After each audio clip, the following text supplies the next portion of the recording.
You have a lesson, you've planned it, you allot your 45 minutes. Well, we all know that that 45 minutes is never really 45. It usually ends up being 30 minutes with transition, logging in, blah, blah, blah. Now, we also know that usually if you get to 15-minute lecture, you might be able to get through the 15-minute lecture. And then 5 minutes worth of directions, which leaves you sometimes with 10 minutes or less of activity time. But we also know that really that's not true, because usually you've got that 5 minutes at the end of class where you need to answer questions, you need to make announcements, you might even need to give more directions from the day before. So that means that 10 minutes worth of activity time, it's not enough to actually get an activity done. So you usually say, hey, just finish up what we did in class for homework. Now, the thing is, we have to realize something.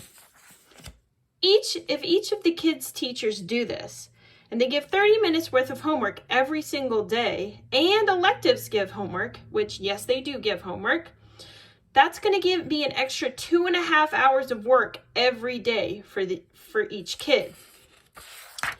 The thing is that they're in class from 8 to 3 if they do office hours.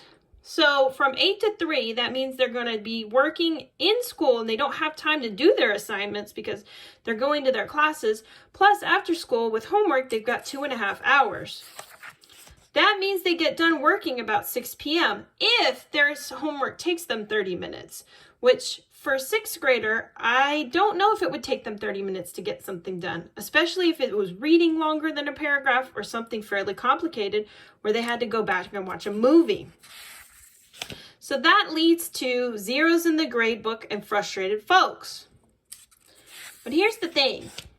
If we all just kept within our 45-minute block, we tried to do all that we could, and if we couldn't finish what we wanted to within our 45-minute block, instead of saying, let's do this for homework, if we just went to the next day, then that would keep everyone happy, it would reduce the missing work, and it would just reduce the load that it takes on kids.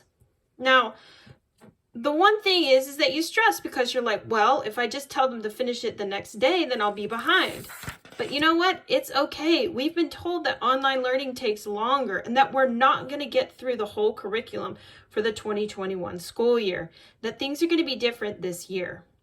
Just a little clue or insight into the life of your kids.